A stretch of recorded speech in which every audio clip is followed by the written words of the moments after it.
you can recreate that empathy that you have in a sales call that enables those conversion rates to be so high, because you get to listen to the person you're selling to and hear their specific objections and hear what's going on in their life.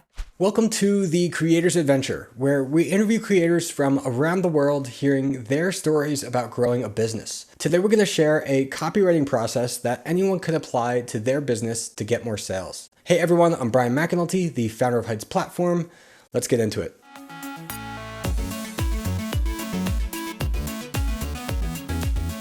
Hey everyone, we're here today with Abby Prendergast. She has over a decade of experience in freelance copywriting and is the founder of the APT process, a specialized methodology for creating high converting sales funnels and helping course creators increase conversion rates and make more sales. Abby, welcome to the show. Hi Brian, thank you so much for having me. It's a pleasure to be here. Yeah, so my first question for you is, what would you say is the biggest thing you did or are doing that helped you to achieve the freedom to do what you enjoy? Ooh, good question. I kind of always knew that I wanted to do freelancing, entrepreneurship in some capacity. Like I wanted that freedom, like not having to work for someone else, go into like an office and like 9 to 5 every day. At the beginning it was just a case of kind of taking any job that paid, where I got paid to write. And I guess the freedom came when I started owning what I do and saying, yes, I have something to offer. I have something to offer my clients. I care about upskilling. I care about offering the best service to my clients. And that really is what empowered me to then charge more. And of course, when you charge more, you take on fewer clients. You have more time to do the things you enjoy. And I think that's really when I started to feel like, yeah, no, I do have the freedom in my life that I actually wanted to, as a freelancer, as opposed to just being a freelancer kind of scrambling for spare pennies. Yeah, true. I'm curious, like you said that you kind of always knew you wanted to be a freelancer. Can you point to like any specific things or feelings? Like, did you ever have a more traditional job, or how did that exactly work for you? No, I didn't. I can remember like in school, speaking to one of my teachers, and I was just really frustrated because we were like 17 and we'd have to put our hand up to go to use the toilet, the bathroom or whatever. And I was just like, this is like ridiculous. And she was just like, well, you're always going to have to follow rules. Like when you're working at a job, there's always rules. And I just remember thinking, why? I don't want that. Like I want to be my own boss. I want to make my own rules. And so just straight away, like, I was already looking at ways I could make money online. I did go to university. I did kind of start down that traditional route, but I was freelancing throughout that. And by the time I finished, I was just like, I'm just gonna keep doing this and see how I can make it work. Yeah, that's great. Yeah, I went through a similar journey myself, and for me, yeah, in like the last years of high school, like I was just over it. And like same kind of idea. Why do I have to do these things? And I think it's a great question for an entrepreneur to ask themselves, like, why not? Why can't it be something different? And for me at that time, it wasn't so much about like the rules in the same way that you mentioned. For me, what was something is like, I just wanted to be done with it and do things that I enjoyed. And so in my senior year of high school, like I had organized it so I had the classes that for at least 1 or 2 quarters of the year, I was going into school and I'd be there at like 7:30 and I would leave at 9:30. Like I had like 2-hour school day because I already did all of my other classes. And like I could have taken other like math classes or science or whatever, but I just wanted to go home and like figure out my business or do something that I wanted to work on. And it was an interesting experience with that because like no one had done that. Everyone had taken like these study break periods like throughout the years to like space all that out. And I never took any of those, so I could just leave early. And so like, cause I asked like the guidance counselor in the school, I was like, so if I have those extra periods, I can take this early release. Can I take multiple early releases and just leave really early? And you're like, I guess you could. And so that's what I did. And then I went just right into my business out of high school. But it was like, for me, I was thinking like, it wasn't like natural in the sense of like, oh, I'm just going to do this. I know I'm going to do this. But it came from actually like a worry of like, everybody's trying to figure out like what they're going to do. I don't know what I'm going to do. I have to figure that out. And I felt like I really needed to discover that for myself. Whereas maybe other people were more laid back and like, oh, I'll go to university, I'll go to college, then I'll figure it out. And so the desire to figure that out earlier, because of my own like worries about it, probably helped me move forward faster. But yeah, I think that's interesting, and I think creators should ask themselves, why not? So was it always like conversion copywriting or more regular copywriting? Like what got you into conversion copywriting specifically? Yeah, I mean, it was originally just writing. Like I love to write. That's always just been what I've been drawn to. Like it started out as fiction, and then people aren't hiring freelancers for that. So at the beginning, it was mostly like blog posts, just content writing, and then once I discovered copywriting, because I'd already kind of been interested in psychology, like I'm always interested in kind of what makes people tick, how the human mind works. So that seemed like a really curious opportunity to me to kind of partner psychology with my desire to write. And then through doing copywriting, I was working with businesses, enjoying it. It's kind of combining these two skill sets. And then I started really caring about results, and the question became, how do I get the best results for my clients? And that was when I discovered conversion copywriting. For those of you that don't know, conversion copywriting is research driven, it's data backed. So rather than kind of pulling messages out of thin air, thinking about what might convert, it's about actually going into the data, doing customer interviews, doing surveys, data mining, review mining, and finding those messages from your audience, so you can then build that into your copywriting, into your funnels, so that you can be fairly confident that it's going to connect and really minimize the guesswork, which increases the chances of getting results. Yeah, so I'm thinking like from the perspective of a creator who is like just building out a course or community or some kind of sales funnel now, and they're curious about like, well, what even goes into this process? When you work with a one-on-one client, could you walk us through like what are the initial steps that you would take in like mapping that out, and like how would you tailor that different for different types of clients? Sure. So my signature process and the service that people hire me for most is called Day One Evergreen, and it's essentially a funnel that's designed to sell you a course on autopilot, and then it has a customer feedback loop built into it, so that I can then take the insights, build that into the funnel, so conversions improve over time.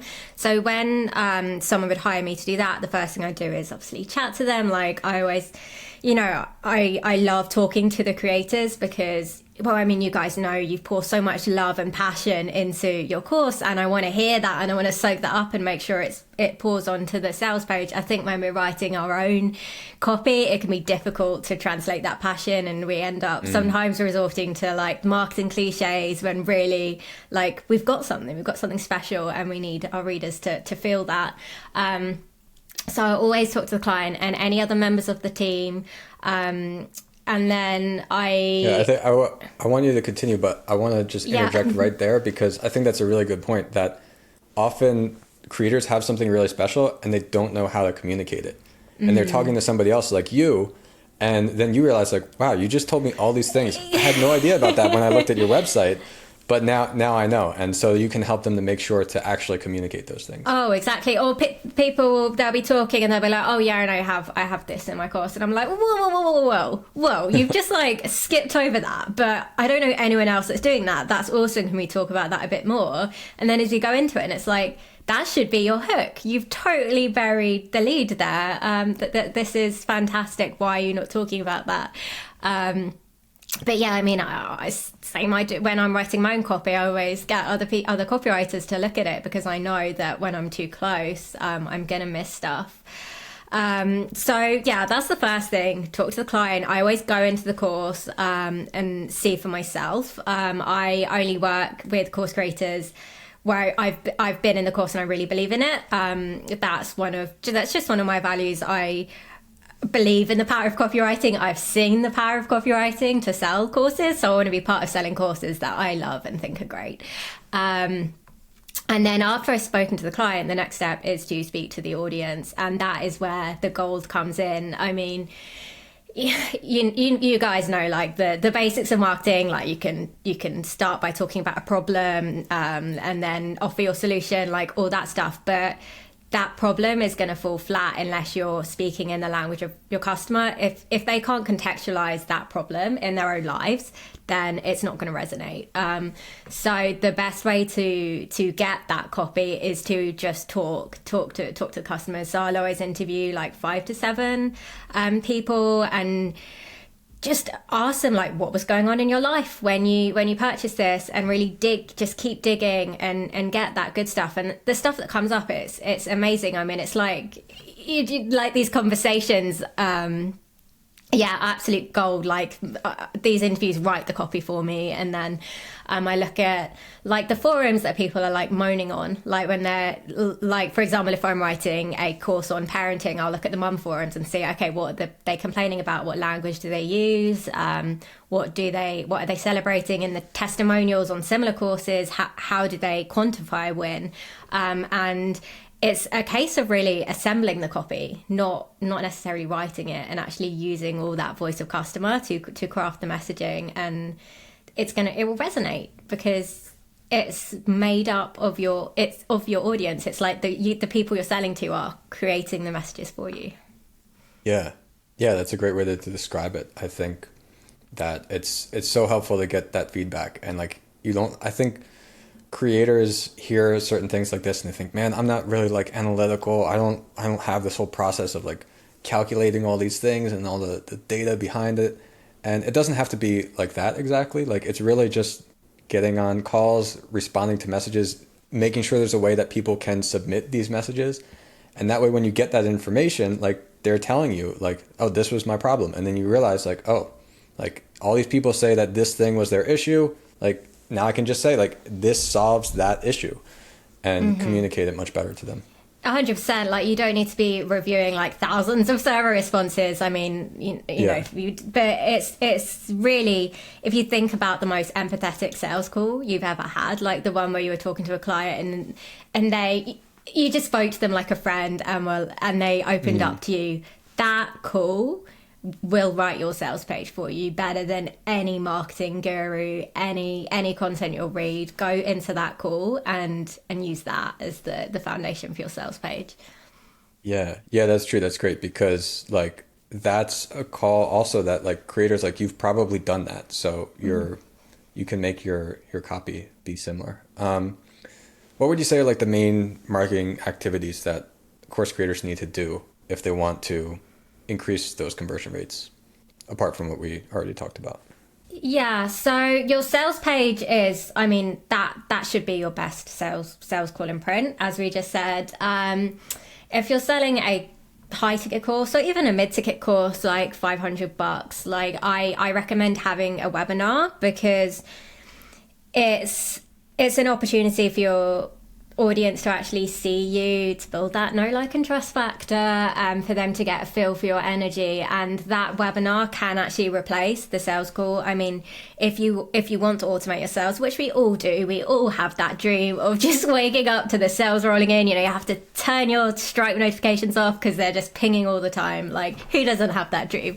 And to get that, yes, you do. You need to automate it. And a webinar is just a beautiful way to do that because people can get that feel for you as they would in that sales call. And if you've done your research properly, you can recreate that empathy that you have in a sales call that enables those conversion rates to be so high because you get to listen to the person you're selling to and hear their specific objections and hear what's going on in their life. But if you do those calls before recording your webinar, you can build that conversation and that empathy into your webinar, and it can have high conversion rates as well. And then you get to actually step out of your business and literally wake up to sales.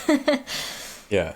Yeah. And that's something that I think is really great about this, that it's easy to be overwhelmed as a creator and business owner and think of like, well, what is the next step? But in this kind of business, like there's almost always a clear next step of where you can continually optimize everything. And like if you don't have a copywriter like yourself yet, if you don't have this optimized sales page, you can still do that webinar, and that can help fix the holes in some of that copy, because you'll get all these questions and then you'll realize like, oh, all these things I could be answering earlier on in the copy, or I could be answering even in the presentation itself ahead of time. And then, as you said, then you just keep iterating and improving that. And then once you get to the point that you really can't think of anything else to improve, like it's probably going to be working out pretty well for you. Yeah, absolutely. And I mean, on the topic of that, of optimization, so I love pre-recorded webinars, because that is when it is fully automated. Like live webinars are awesome, but the whole idea of Day One Evergreen is you don't have to continuously live launch and show up. It can be really draining and it can be a lot of pressure. You can pre-record a webinar if you are willing to do exactly what you said and review the feedback and optimize. So one thing I love to do is have a thank you page survey. So most creators just treat their thank you page as like a dead end. It's like, thanks for signing up. But instead have just a 1-question survey. And this is from Joanna Weeb, actually coined question. It's what was going on in your life that brought you here today. And the amount of voice of customer you'll get from that question, it's what marketers will call a seducible moment. So they've just got that free instant access, so they're happy, they're more likely to actually respond than if you just send a random email. And they will tell you either the problem, the desire, and you can then build that voice of customer back into your webinar on the next iteration and watch your conversion rates literally climb. Yeah, that's great advice. And yeah, questions like that can be really powerful. So you also work with like setting up funnels. Could you describe what you feel is like the ideal funnel for a course creator who has maybe multiple products? Yeah, I mean, the ideal funnel. Who's to say? It depends. Just obviously, I'm going to say it depends. Yeah, I mean, obviously, I'm going to say Day One Evergreen because that's my funnel. So it's people sign up for a webinar, and that webinar, they're signing up because they want a transformation, right? So the transformation that you offer in your course, that's how you pull them in for the webinar. And inside that webinar, you give them the what, but you don't give them the how. So you tell them what the steps are, and then you're kind of closing the gap between where they are and where they want to be. And then right before you pitch, you widen that gap again. And then that's where you offer the how as part of your solution. And then following the webinar, a sales sequence. I'm a fan of urgency, or rather I have this love-hate relationship with it. Like I get really turned off by the fake urgency, you know, when you see a sales page with a countdown timer and then you hit refresh and it comes back. Yeah, but I have just seen conversion rates improve when you have some kind of urgency built in. So what I recommend is creating a limited time offer even on your automated funnel, which is based essentially 7-day window when they sign up, the countdown starts. Because it's not fake urgency. It's more like saying to them like, hey, look, you took action. You sign up this webinar, you show me you're interested in achieving XYZ. And to show you I care about you achieving that, here's a discount or something that you can get during this limited time window. And you can use a tool like Deadline Funnel, which tracks cookies across devices, so even if they sign up with another email address, it won't reset that timer. It truly is like a one-time offer. And yeah, the difference in conversion rates, I've seen people go from literally like 1% conversions to 5% conversions just by adding that urgency. And as a copywriter, it kind of pains me to admit that, because obviously you want the messaging to do the heavy lifting. But yeah, I do really advocate for having some sort of urgency built into your funnel. And doesn't necessarily have to be a discount. It could also, you can just build in the urgency around what's going on in their life as well. Like what's the cost of inaction? You can do that with messaging, but you need to give customers like a reason to act now, not 6 months from now. Yeah, like in our own marketing, we always try to think of like, well, what are our reasons that we have like right now? Like, and you want to stack either as many of those or the strong reasons that you have as possible. And like when you don't have reasons, like that's when you have to like give discounts. Like the discount then becomes the reason. And so like that's an easy one to do, but that involves lowering your price in some way. And combining that with urgency then can really work. One of the interesting things, not to get into like my own software too much, but something that I like is like if you want to have like a program where it's kind of evergreen, but it's more separated into like cohorts. Like let's say like people can always enroll, but like you have four main cohorts throughout the year. Then you could still have like a very similar launch process and marketing process. But then what we do is we have a feature where people can always buy it and they can pre-purchase for the next like cohort launch period, but then they won't get access until that time of when it actually opens. And that helps you as a creator because if you are going to be involved in like checking through like students and members, like what they're submitting and everything, then you kind of know everybody's at a certain place as opposed to like completely evergreen where like random people are completing random lessons and you kind of have to figure out when you get a support request, like where is this person even at? You know that like, okay, well, this cohort launched like a week ago. So like anyone asking me questions now is roughly at this stage. But it stays evergreen because people can buy it anytime. So the launch happens and then the next one is immediately available for purchase. But then, like you said, it also has some of that urgency because like if you wanted to take it right now, like now you missed it. Now you can still buy it, but you have to wait until like a month later before you can actually get in with everybody else. And so there's some time urgency. And I think that's another way to do it. Like if you're a creator that wants to approach it that way, there's so many ways you could approach it really. Yeah. Like I just had a client who's a career coach and I set up a day one evergreen funnel, but she has live cohorts. And it's like, well, that's perfect because there already is urgency there. But also there's the urgency around the fact that the people that she's coaching are trying to navigate the job market. They need to land a job. I mean, that's very obvious urgency to tap into. It's just about like obviously doing it sensitively. Like you don't want to like shame people, panic people into buying, but encourage them to be like upfront and about what really is at stake if they make a decision versus if they just keep putting it off. Yep. Yeah. So can you tell us maybe any stories you can think of about maybe a launch that didn't go the way that you wanted it to? And like any experiences that you had and like being able to like later turn that around? I mean, I have a story about a launch that didn't go as we planned. And that was actually what inspired Day One Evergreen. So this was a creator that I'd worked with before. We'd had a successful funnel for one of her programs.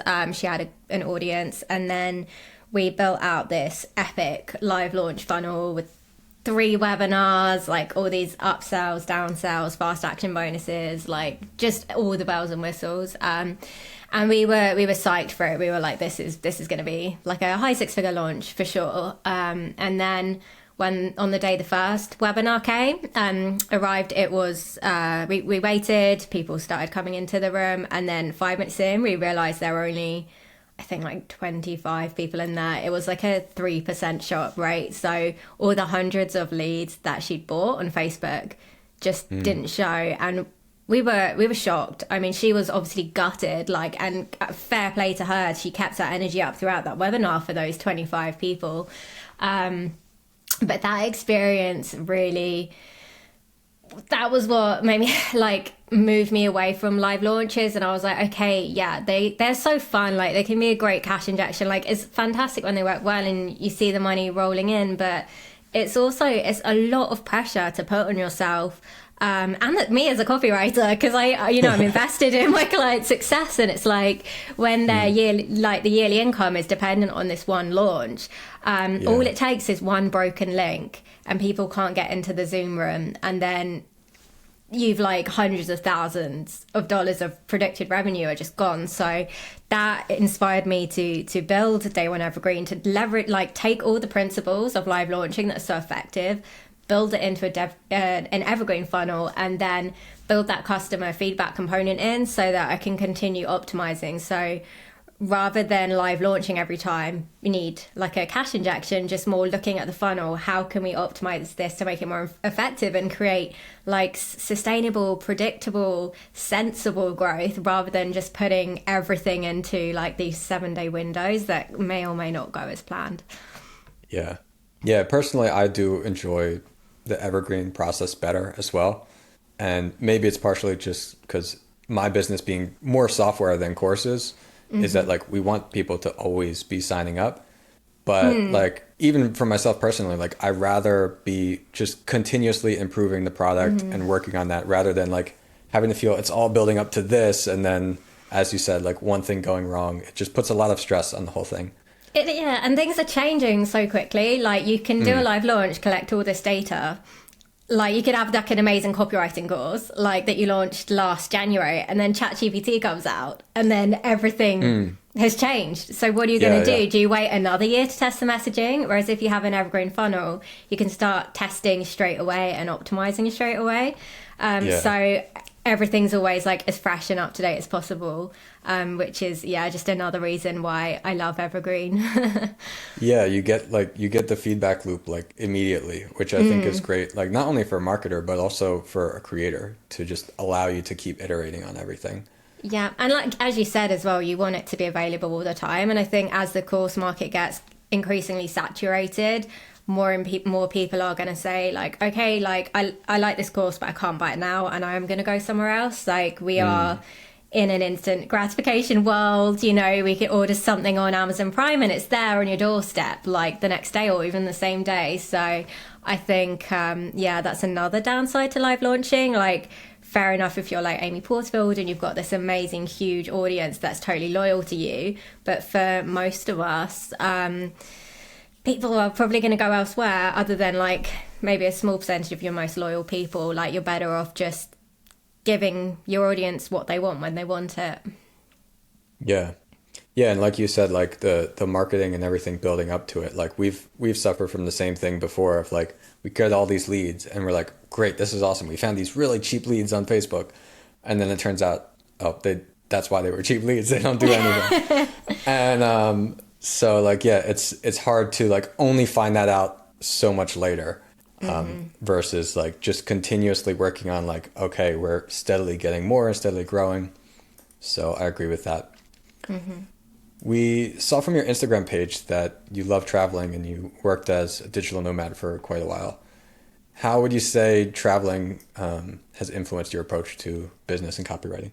I love that question. No one's ever asked me that before. Yeah, so I mean, that was also going back to the original question. That was part of why I got into this, because I love to travel, and obviously you can't do much of it if you're working a 9 to 5. But traveling, yeah, definitely has made me a better copywriter, because like I've just had so many conversations with different people, and I think traveling really taught me how to listen. You know, like at first when you going to Vietnam the first time and it's amazing and beautiful, and then like there's only so many like mountains you can see before you're like, okay, it's another mountain. But people, like every person that I've met has had a different story, and like it honed my ability to listen, and that's so useful when I'm doing customer interviews and I'm like trying to understand, like put myself in the mindset of the customer. And then also just like the faculty to wonder. Like I think traveling really keeps that alive. It's something we all have as kids, and as we become adults and kind of, we get more bitter and jaded. I found that, traveling, it just keeps me like excited about the world and what's going on. And like, that's the stuff that I want to be absorbing all the time, because copy, like it needs to have color. It needs to be exciting. If you're bored writing it, people will be bored reading it. So I think those two ways I believe make me a better copywriter. Yeah, that's great. I love traveling myself, and been to more than 30 countries and stuff in the past 15 years or so, and it's definitely so helpful for like creative inspiration, just as an education, as you said, like being able to learn so much about the world. And I also love just like meeting the people. And like for me, like if we would get an Airbnb, trying to get one where it's like we know that the host would somehow like be involved or whatever. Like those were the ones where it was the best experiences for me. Yeah. Like I remember this one, my wife and I, we went to Budapest, and like we didn't even plan it. We were like, where did we not go in Europe? Budapest. Okay, whatever, let's go. And like no real thought beforehand. We went there, and I think maybe originally we were going to stay for like a couple weeks. And like we loved the place so much, like after like I think it was like only 24 hours or so, we were like, let's extend it. And like we asked the host, can we extend it for like 2 months? And we spent like the summer in Budapest, and the host was so nice that like he had this beautiful place, but he was like, yeah, this is just one of my places. And he was an entrepreneur, and he was like a story writer and everything. And he took us out to like go have lunch and told us all about the city and everything. And like those kind of experiences like were worth like so much and really so helpful, not only as a learning experience, but just enjoyable and inspirational while traveling as well. Yeah, no, totally. Yeah, I can think of experiences like that as well. Just like people, yeah, just take you into their homes as well. Like I remember, like at the beginning when I was a freelancer, emphasis on the free, and people would just like take me into their homes, let me crash on their couches, and just like that kindness and that generosity, and it like.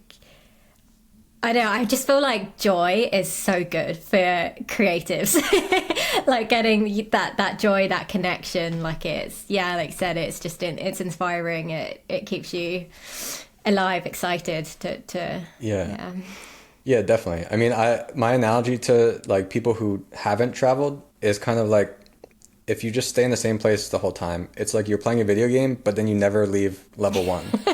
And it's like, well, it might be a nice level, but like, don't you want to see the other ones?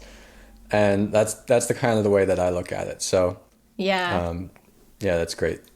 love it. You mentioned you work with some high profile clients. Can you share like any standout lesson or experiences from collaborating with them? Yeah, sure. So I'm trying to think who I've worked with. I worked with Amy Porterfield. That was amazing. She's been like a dream client of mine since I started in the course world, really. I just think, yeah, she's amazing.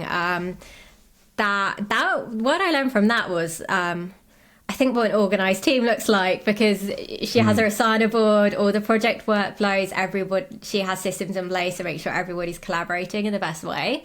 And that was really interesting for me, because a lot of my clients in the past have been kind of solopreneurs. Maybe I'd speak to their VA, their designer. Everything was a bit more piecemealed. So, yeah, that was inspiring, because I was like, yeah, this is how I want my business set up. And then I worked for Copy Hackers. I'm currently a coach inside Freelancing School, the Copy Hackers program, where I'm learning all the time, like from speaking to other freelancers, seeing their problems. And I mean, writing for Joanna Weeb, because she's my favorite copywriter. She mentored me. And getting her feedback on the stuff I write, that's just so valuable. I'm just like literally kind of like watching the Google Doc when she pops up, seeing what she's going to say, and obviously the validation as well from writing. And when she does say, yeah, all good, no notes, I'm like, oh. But yeah, so those two clients definitely stand out for me as ones that I've really enjoyed working with, and just learned a lot from, being in their world, seeing what goes on behind the scenes. Yeah, that's great. All right, well, one more question for you, and that is, on the show, I like to ask every guest to have a question for the audience. So if you could ask our audience anything, something you're curious about, something you want to get people thinking about, what would that be? Yeah, okay. So, yeah, I mean, we touched a little bit on urgency, and I talked about those like fake countdown timers, and I'm really curious about this at the moment, about how people respond to like stuff like urgency and all bonuses. And when you see those like really overinflated values of the bonuses, it's like, okay, like sure, the checklist you made on Canva in 10 minutes is worth $2,000. So I'm just like curious what your pet peeves are when you're buying courses. I think most course creators enjoy buying courses. Is there anything that you see in marketing that gives you the ick, that feels uncomfortable, that you just wouldn't do? I would love to know that. Yeah, it's a great question. I'm curious about that as well. All right. Well, Abby, thanks so much for coming on the show. Before we get going, where else can people find you online? You can find me on LinkedIn. LinkedIn is my main platform. I love connecting with people on there and chatting. So please do feel free to send me a request, slide into my inbox. I am on Instagram. I'm very new, so I would appreciate some love over there, like as I struggle to grow my following. And then if you are interested in creating sustainable growth with an automated funnel, I have a webinar which you can grab on my website, which is aptcontent.co.uk. All right. Awesome. Thanks so much. Thank you. It was a pleasure being here.